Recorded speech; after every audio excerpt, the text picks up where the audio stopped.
ബിവറേജിൽ കയറിയാണ് പുലിയുടെ ആക്രമണം. പല ഫണ്ണി കമന്റുകളും ഇപ്പോൾ വരുന്നുമുണ്ട്. അതേ യുവാവിനെതിരെയുള്ള പുള്ളിപ്പുലിയുടെ ആക്രമണ വീഡിയോ ആണിത്. ഇതിന് പിന്നാലെയാണ് പല രീതിയിലുള്ള തമാശ കമന്റുകളും. ഇത് വളരെയധികം വൃത്തികെട്ട കമന്റുകളാണ്. കാരണം ഇങ്ങനെ ഒരു അവസ്ഥ നിങ്ങൾക്ക് വന്നാൽ ഒന്ന് ആലോചിക്കാൻ പോലും വയ്യാത്ത രീതിയിലാണ്.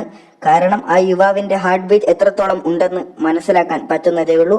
കാരണം ഒരു നായ അല്ലെങ്കിൽ ഒരു മറ്റൊന്ന് ജീവിയോ അല്ല, ഇത് പുലിയാണ്.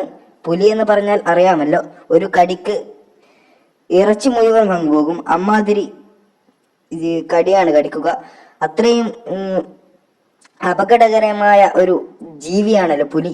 അപ്പോൾ പുലിയുടെ ഈ ഒരു കടിയിൽ നിന്നും എന്താ പറയുക, ചെറുങ്ങനെ ഒന്ന് ആക്രമിച്ചെന്നാ തോന്നുന്നു. യുവാവിന് പരിക്ക് മാത്രമേ ഉള്ളൂ. മരണമൊന്നും ഭാഗ്യത്തിന് സംഭവിച്ചില്ല എന്നതാണ്. ഇതിനെപ്പറ്റി നിങ്ങൾക്ക് എന്ത് തോന്നുന്നു?